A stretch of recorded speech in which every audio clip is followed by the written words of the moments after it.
भाई लाइव खेलना हमें पसंद नहीं है, काम की बात आप लाइव आवा। हाँ, आज मैं अपने दुश्मनों से, जो मतलब कि मेरा वैसे तो कोई दुश्मन नहीं भाई पर्सनली तौर पे, लेकिन कुछ आदमी ऐसे हैं जो मेरे को टारगेट करते हैं, मेरे को दुश्मन मानते हैं।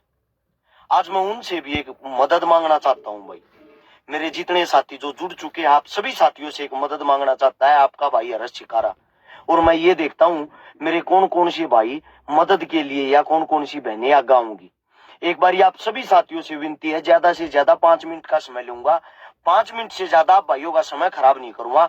सारे भाई तुरंत से तुरंत जल्दी से नीचे शेयर का बटन होगा, एक बार 2000 के 2000 साथी उसको दबाई, और दबाते ही 16 हाथ ने लिखा पाऊंगा share to group. Share to group में जाकर भी तुरंत 10-10 ग्रुपों में इस वीडियो को आगे पहुंचाने का काम करें।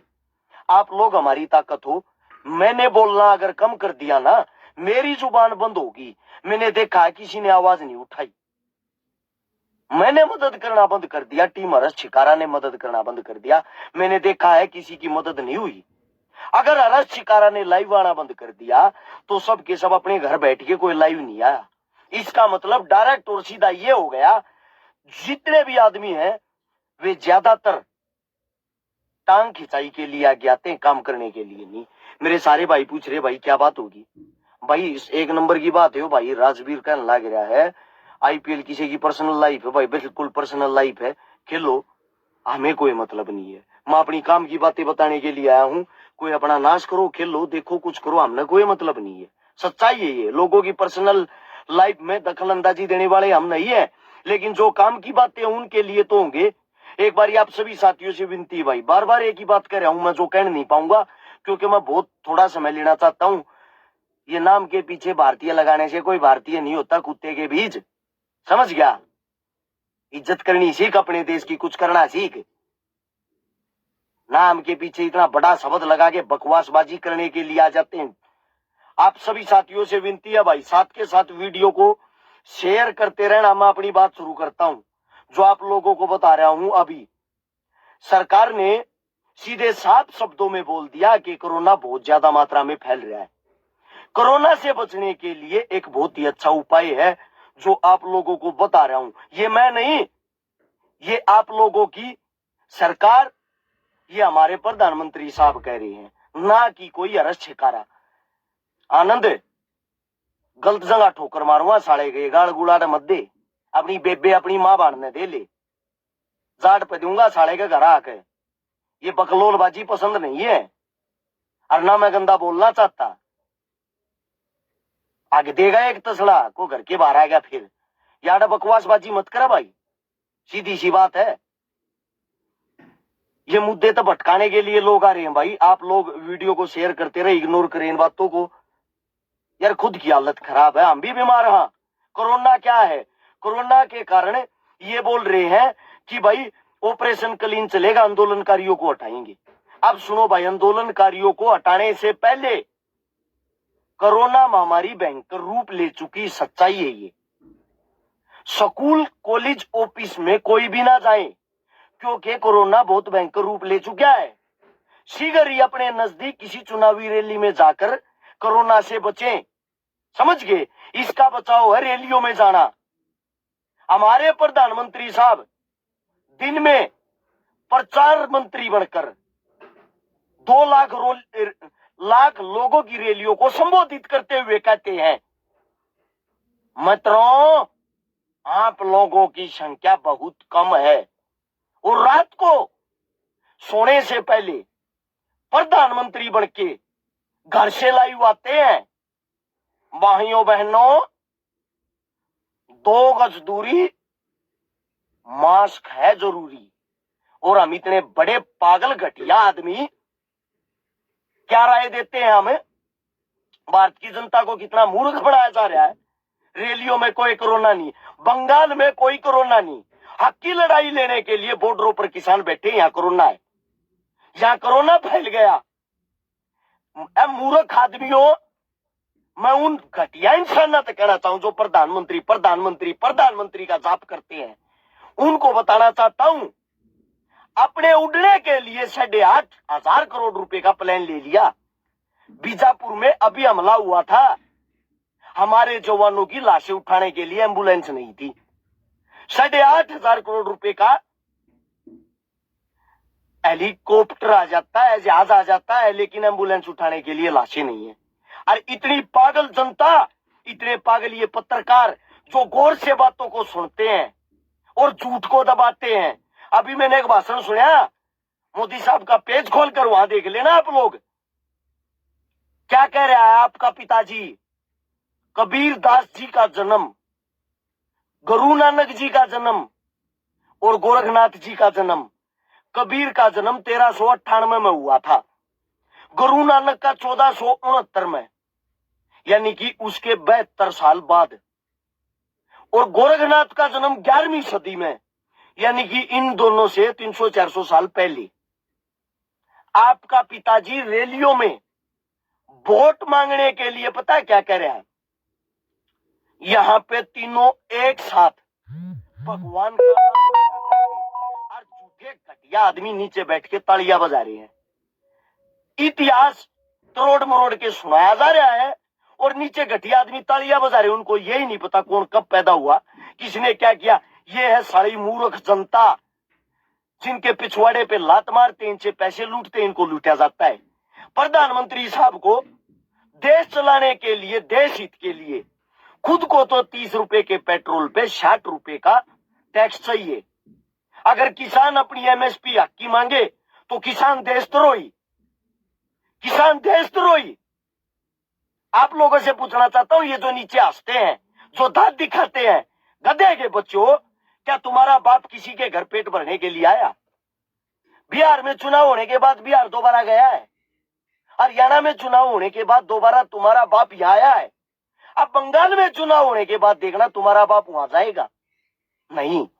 उसका काम है झूठ बोलकर लोगों को इकट्ठे करना, आप जैसे आदमियों को भड़काना भकाना। यही करना था सरकार ने और यही करेंगे। एक बार आंदोलन को क्या बना दिया था, तो जाट आंदोलन, जाट बैठे हैं सब। लेकिन लोगों की जागरूकता ने बढ़ने दिया। बड़ा दुख होता है, कुछ कुत्ते के बीज फर्जी आइडिया बनाकर एक एक पोस्ट के जो 20-20 रुपए लेते हैं डालने की, वे हमें बदनाम करते हैं, वो किसानों पर उंगलियां उठाते हैं। अपने बाप से पूछ के देखो, 2 लाख आदमी क्यों जोड़ता है रैलियों में? स्टेडियम बनाया है आपके बाप ने, गुजरात में मोटेरा स्टेडियम, क्रिकेट का सट्टे के लिए 1 लाख लोगों की व्यवस्था की है बैठने के लिए। विश्व का सबसे बड़ा क्रिकेट स्टेडियम, वहां विश्व का सबसे बड़ा अस्पताल क्यों नहीं बनाया, जिसको बनाने में 1 साल लग गया? अगर वो अस्पताल अब चालू होता, क्या कोरोना का इलाज वहां नहीं होता?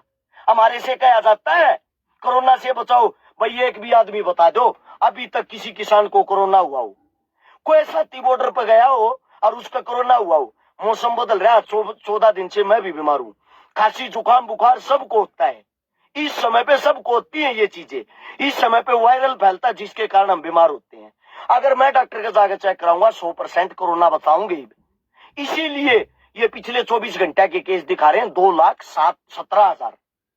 क्या भाई कोरोना? इससे ज्यादा मौतें पहले नहीं होती थी क्या? भाई सीधी सी बात यह है, मेरा दोस्त हो, मेरा दुश्मन हो, मेरा भाई हो, सबसे आज आपका भाई, आपका बेटा एक विनती करता है। सरकार आप लोगों को तोड़ना चाहती है, काले कानून तो हटाओगे नहीं। अंबानी अडानी देश के किसानों से बड़े कर दिए। कोरोना का बहाना लेकर ऑपरेशन क्लीन लेके आई है कि इनको मारो पीटो कुछ भी करो, इनको यहां से बताओ।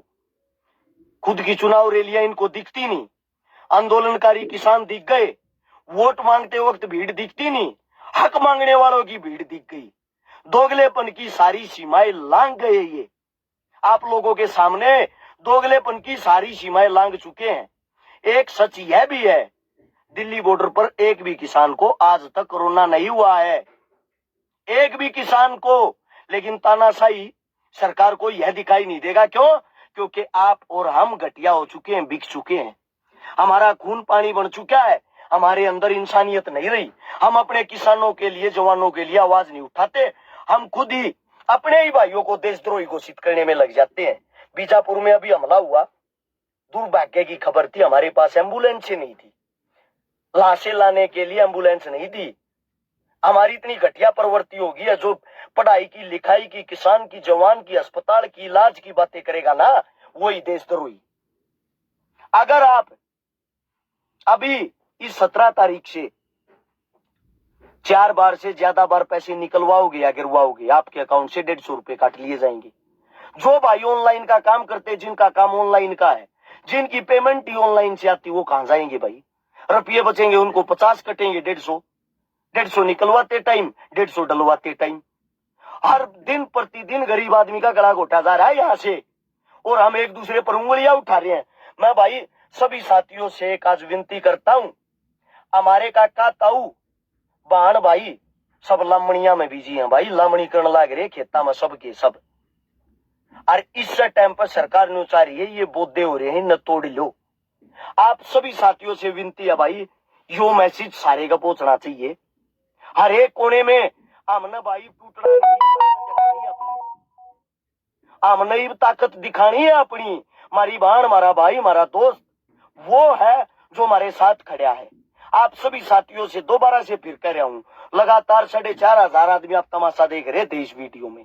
शेयर करके इस मैसेज को आगे पहुंचाना है, सभी साथियों को आगे पहुंचाना। हम कोरोना से नहीं डरते भाई, ना तो वैक्सीन लगवाने के लिए गए हैं ना जाएंगे। क्या होगा भाई? मर जाएंगे। ये देश हित का काम नहीं, एक भी किसान वैक्सीन लगवाने नहीं जा रहा। अरे ओए देश भक्तों, अंध भक्तों, वह वैक्सीन भी तुम पी मर जाओ, हमने वह भी नहीं चाहती। ना ही सरकार से हमें कोई मदद चाहती, हमें चाहता है हमारा हक, हक के लिए लड़ेंगे। फोन नंबर लिख लो भाई, शाम के टाइम भी सिंगू बॉर्डर पे पाऊंगा। किसी भाई ने मिलना हो, किसी ने कोई भी काम हो, किसी भाई ने किसी बात में फर्क लग गया हो, 839 88 88 901 मेरा पर्सनल नंबर दो, मेरे हाथ में रहा भी फोन आ रहा पे 839 88 88 901। हर्ष शिकारा का ये पर्सनल नंबर है जो हमेशा चालू रहता है।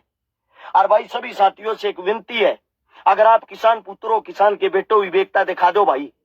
ये जितने जो भी हमारे को दुश्मन मानते, दोस्त मानते, भाई मानते, टीम का मानते और क्या मानते, सबके सब एक हो जाओ। अरे हरियाणा वाले को देते एकता दिखा दो, पंजाब वाला तो सीख लो, पंजाब वाला तो हरियाणा का कोई भी नेता आगे बढ़ के आया, आके निकल के आया पूरे आंदोलन में? नहीं। क्यों नहीं आया? क्योंकि आप लोग एक दूसरे की टांग खिंचाई पे ध्यान देते हो।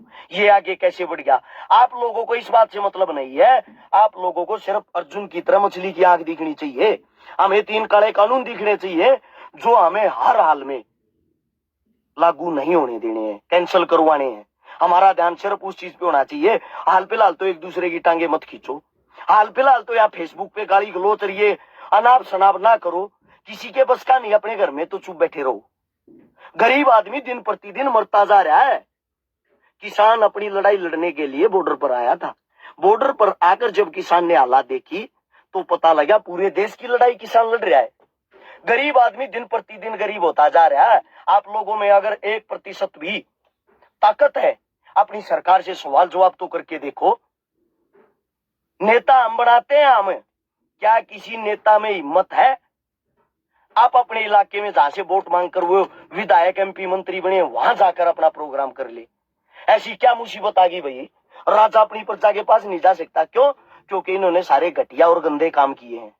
और ये जो इनके भगत है, ये जो अडर इनका पिछवाड़ा चाहते जाओ तुम, अरे फेसबुक पर ना दिखा करो, ना को घने गड्ढे रहते मारेगा।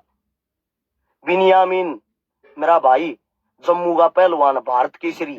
अब कुछ कुत्ते बोल देते हैं ये तो मुस्लिम है तो ठीक मेरे ले रहा, उनको ये दिखाई नहीं देता तुम्हारा बाप भारतीय देश की सेना का जवान है, समझे? सलूट है मेरे भाई ने, जो देश के लिए लड़ते हैं उनके लिए सलूट है। और ये कुत्तों की तरह टांग खिंचाई बंद करके, और एक साथियों से विनती है भाई, जुट जाओ, जिसमें जैसी ताकत हो, जिसमें जैसी हिम्मत हो, आगे आओ। दे फोन पे फोन आवे इस नंबर पर 24 घंटे। और एक जो रात के 9 बजे के बाद दारू पी कर फोन करे हैं, ना तो थारी बेबे मेरा ब्याह रखी, ना तब मेरा के मैं दड़ी तो लगे जाते, ना किसी की मैंने इसी तीसी कर रखी मैं बत्ती बकलोली सुनूंगा भाई। सीधी सी बात है, मार गए 35 रुपया का अद्धा, दिमाग खराब ना करे यारो। ना तो मैं इतनी सुनता और ना मैं इतनी सुनिया करूं। मेरा दिल मेरा मन जो कहता मैं वो करूं हूं। ना तो किसी के बाप का नौकर, ना किसी गांधी का नौकर, ना किसी मोदी का नौकर, समझे? अपने अपनी टीम के, अपने भाईचारे के, अपने भारत देश के हक के लिए, अपने किसानों के लिए आखिरी सांस तक खड़े हैं। अब काम रह गया मेरे साथियों का, मेरे भाइयों का। जितने भी मेरे भाई हैं, अजीत गुज्जर के कहने लग रहा तेरी गैल है सारे फौजी भाई। जो सच्चाई को जानता वो गैल होगा फौजी साहब। दिन प्रतिदिन आप लोगों पर हमले होते हैं। इतनी हिम्मत नहीं किसी कुत्ते के बीच में, सरकार वालों में, जो सांस खोल कर ये कह दे ये हमला गलत था, हम इसका मुंह तोड़ जवाब देंगे। घटिया इंसान, सिर्फ और सिर्फ जवान और किसान पर आज तक राजनीति नहीं हुई थी, वह करनी और सका दी लोगों को। हम तो मर गए, सरकार दूसरी आए चाहे तीसरी चाहे पहली, हमारा क्या है? क्यों गरीब आदमी जब तक आवाज नहीं उठाएगा इनके पल्ले का बंधा रहेगा? कुछ सीखो मेरे भाइयों, कुछ सीखो। अगर तुम्हारा दिमाग थोपड़ा काम कर रहा है, जागो, आखिरी सांस है ये। नहीं तो आपकी पैदा होने वाली नस्लें, फसल अब गुलाम हो जाएंगी, नस्ल आगे गुलाम हो जाएंगी। ये फसल और नस्ल दोनों को लेकर लड़ाई है। जाते वक्त दोबारा से कह रहा हूं, आखिरी बार, नीचे शेयर का बटन होगा उसको दबाओ और 16 हाथ में लिखा होगा शेयर 2 ग्रुप, 10-10 ग्रुप में सारे का शेयर करके इसने छोड़ो। और भाई जो न्यू का है कोरोना को चैलेंज है, कोई ये कहता है कोरोना तो ये हो गया, कोरोना तो वो हो गया। मैं कहूं भाई मन रखो, कोरोना के क्या मरीजा में रखोगे? मन रखो, 1% भी तारी दवाई नहीं लू, अगर मैं मर गया ना, मेरे घर के लाश लेने भी नहीं आऊंगे ना, तार तो कोई जिम्मेदारी लेगा। अब ये क्या हो गया है ही नहीं घंटा भी। कल 12 बजे के बाद इस चीज पर भी पाबंदी लगा दी, सरकारी आदमी सरकारी अधिकारी से अलग। अगर कोई कोरोना के बारे में बोलेगा, अगर कोई कोरोना के बारे में पोस्ट डालेगा, उसको सीधा केस लगा देंगे। लगाए जाओ भाई, 2 लाओ, 10 लाओ, 20 लाओ, कोई फर्क नहीं पड़ता। क्यों? तुम्हारा काम केस लगाना, हमारा काम केस झेलना। अब लड़ाई हक की आ गई है, अंतिम सांस की लड़ाई है। अगर इसमें ताकत दिखा दी 100% हमारी जीत होगी। सारे उल्टे उठाओ भाई, जिन जिन की लामणी हो ली आ जाओ, जिनकी नहीं हो रही वे लागे रहो, उन तो दूसरे आ जाओ भाई। इस काम को अपना काम समझो। ये नहीं है कि आपको रस छकारा तय मिलना, रस छकारा दोहराना है, किसी नेता मंत्री दोहराना। अपनी जिम्मेदारी समझ कर आंदोलन में अपनी भीड़ दिखाओ, आंदोलन में जाकर अपनी ताकत दिखाओ।